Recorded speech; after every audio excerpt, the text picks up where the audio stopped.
L'état de santé d'Alexeï Navalny s'améliore. En Allemagne, où il est hospitalisé, l'opposant russe est sorti du coma artificiel et réagit quand on lui parle, mais il reste sous respirateur artificiel. Le gouvernement allemand assure toujours qu'Alexeï Navalny a été empoisonné par un agent neurotoxique de type Novichok le 20 août en Sibérie. Précision à Berlin de notre correspondante Anne Maillet. Son état de santé s'améliore. Il a été sorti du coma artificiel dans lequel il était plongé depuis son empoisonnement il y a 3 semaines.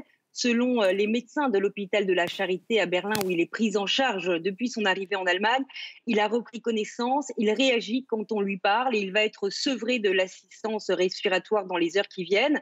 Mais dans son communiqué, l'hôpital de la Charité reste néanmoins prudent. Il est en effet encore trop tôt pour évaluer les effets à long terme de cette intoxication, selon l'équipe médicale. Les appels à sanctionner la Russie se multiplient également en Allemagne. Aujourd'hui, le gouvernement allemand, de son côté, a durci le ton, puisque le porte-parole de la chancelière Angela Merkel n'a pas exclu de stopper le gazoduc Nord Stream 2 si Moscou ne fournit pas d'informations et de réponses concernant l'empoisonnement d'Alexeï Navalny.